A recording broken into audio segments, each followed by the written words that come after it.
Praise the lord. దేవుని నామాన్ని మహింకలను గాక. మరొకసారి కలిసిన భాగ్యాన్ని దేవాదేవుడు మనకు అందించినందుకు దేవుడికి వందనాలు చెల్లిస్తూ మరొకసారి సామెతల గ్రంథాన్ని మనం ధ్యానించుకుందాం. నిన్నటి దినం మనం ఏం నేర్చుకున్నామంటే సమాధానకరమైన ఆలోచన కానీ మనకు ఉన్నట్లయితే మనం సంతోషంగా ఉండగలము.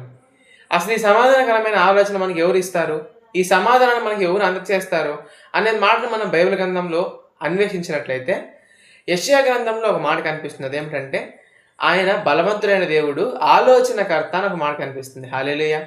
మనం కానీ ఈ వాక్యాన్ని నీట్‌గా చదివినట్లయితే దానిలో 5 పేర్లు కనిపిస్తాయి. బలవంతుడగు దేవుడు, ఆలోచనకర్త, సమాధానకర్త అంటూ దేవునికి పేర్లు కనిపిస్తూ ఉంటాయి.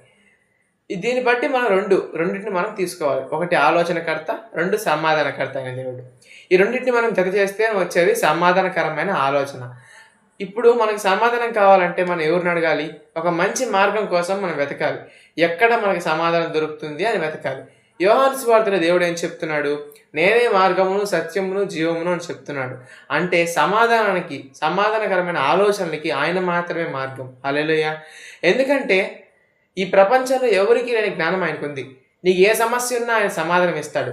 నీకు ఏ రోగం ఉన్నా ఆయన సమాధానం ఇస్తాడు. నేను కూడా ఇప్పటివరకు ఆయన మీద డిపెండ్ అవ్వకపోతే నాకు ఏది కూడా తీరదు, ఏది కూడా తగ్గదు. అదే కానీ మనం ఆయన మీద డిపెండ్ అయ్యి సమాధానకరమైన ఆలోచన కొరకు దేవుడిని అడిగామనుకోండి, సంతోషంగా మనం ఉండగలం. కాబట్టి ప్రయత్నిద్దాం. ఈ రోజు నుండి దేవుడిని సమాధానకరమైన ఆలోచన కొరకు అడుగుదాం. ఈ వాక్యం దేవుడు దీవించి ఆశీర్వదించును గాక. ఆమేన్.